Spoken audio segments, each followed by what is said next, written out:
大家好啊！今日係6月4號啦，咁呢，我唔記得今日第幾日拍片啦，但係呢，我就之前呢未搬屋之前呢，屋企附近有個大球場呢，得閒都可以行下去嘅。但係搬咗屋呢，冇咗大球場，就得返個小草地。咁但係我都覺得，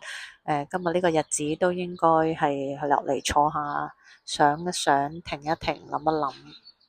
咁今日就好想同大家繼續分享嗰本書嘅一啲嘅好重要嘅一啲概念，我覺得好有用。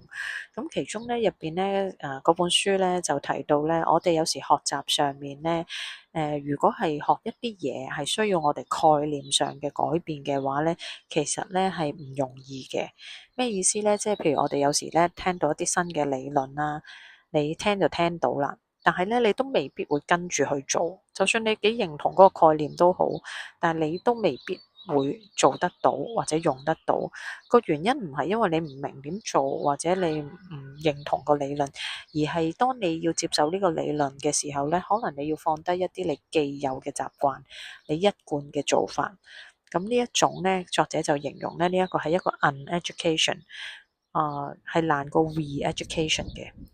咁佢就講咗一個好實在嘅例子，而我哋可能大家都會經歷過嘅就係佢就話佢以前係用開 Microsoft 嘅電腦嘅，咁但係佢又發覺咧唔係幾穩定喎，佢部電腦，咁佢又覺得唔係好方便，不如就轉用 Apple 機啦，好似穩定啲喎咁。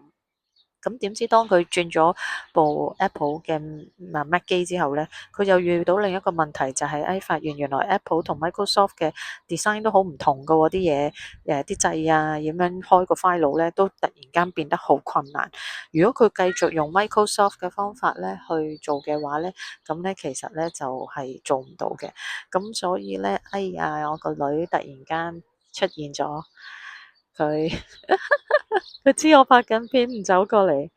佢今日架車咁早嘅，居然。Anyway，咁我就